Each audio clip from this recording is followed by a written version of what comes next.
utilise. Je vais juste qu'on partage un passage, Hébreux 12, verset 15. Hébreux 12, verset 15.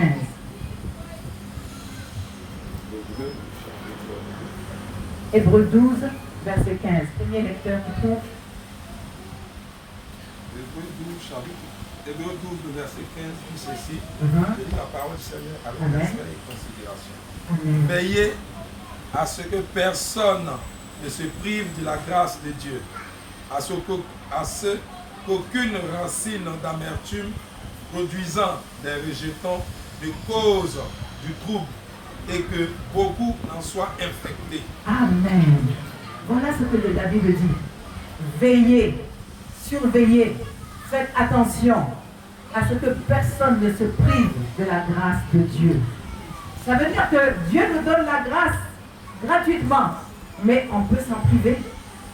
On peut en être privé, pas parce que Dieu nous a privés, mais parce que nous-mêmes, on s'en est privés. Alors il dit, faites attention de ne pas vous priver de la grâce de Dieu. Faites attention à ce qu'aucune racine d'amertume, poussant comme des rejetons, ne produise du trouble. Il est en train de nous dire que l'amertume, le ressentiment, la rancune, toutes ces mauvaises pensées, ça devient des arbres dans le cœur, parce que ça prend des racines. Ça prend des racines, ça devient des arbres. Et ça crée du trouble dans la famille, dans l'église, dans le voisinage. Ça crée du trouble. Et alors, ça crée l'infection. Je vous ai parlé de la maladie spirituelle. L'infection. La pollution du cœur devient une infection. Alléluia.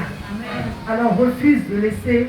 J'ai parlé à une jeune fille il y a très longtemps et je l'ai exhortée à pardonner à son papa. Elle a dit non, elle ne pardonnera jamais à son papa. J'ai parlé.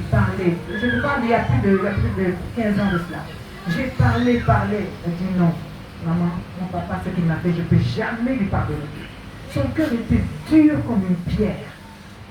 Je ne sais pas ce que son père lui a fait. Ce qui est sûr, c'est que la rancune est devenue un arbre. Ça a pris racine. C'est terrible.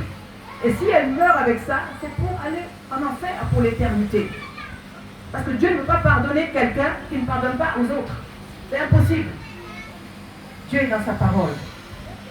Alors, bien-aimé, ce matin, je suis là pour te dire, refuse de laisser ton cœur endurcir.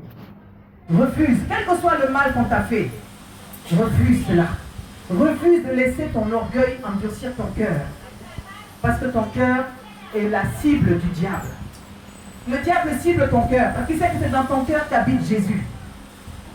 Et s'il veut te séparer de Jésus, il va créer des rejetons dans ton cœur. Je partageais à mes filles il n'y a pas longtemps, en les exhortant à cela, en leur disant que moi-même, mon témoignage, c'est qu'il n'y a pas longtemps, quelqu'un m'a fait mal. Je suis allée traiter ça avec mon Jésus, avec pleurs avec Jésus. Et j'ai écrit un poème. J'ai la grâce de savoir écrire, j'ai la grâce d'avoir les poèmes qui coulent de ma main. Ça coule comme ça. Il y a longtemps que je n'en ai pas fait. Mais ce jour-là, la douleur est allée chercher le talent. Le talent est ressorti. J'ai changé la douleur en un merveilleux poème. Je me suis sentie bien après. La personne qui m'a fait mal, là, j'étais à ces petits soins. Je lui ai fait du bien. Parce que mon cœur était guéri de tout ça. Alléluia. Jésus est le seul qui peut te consoler. Jésus est le seul qui peut vider ton cœur de toutes les douleurs que les hommes méchants ont faites dans ton cœur. Alléluia. Rejette ces saletés-là. Va pleurer au pied de ton Seigneur. Il apportera la paix dans ton cœur. Amen. 2025. Préserve ton cœur plus que toute autre chose. Alléluia. Ne fais pas comme Judas. Il n'a pas préservé son cœur. Il était à côté du roi des rois. Il a fait des miracles. Il a chassé les démons. Il a guéri des malades. Mais son cœur n'était pas pur. Judas aimait l'argent. Il avait la convoitise. Et il n'a pas traité avec ça. Si tu sais que dans ton cœur, il y a des choses, tu dois les traiter dans la repentance au pied du Seigneur. Seigneur, je reconnais que j'ai un cœur envieux. Délivre-moi de ça, Seigneur. Délivre-moi de l'envie, Seigneur. Je ne veux pas continuer l'année avec ça. Va devant ton Dieu. Il est le Dieu de la délivrance. Il va te délivrer. Alléluia.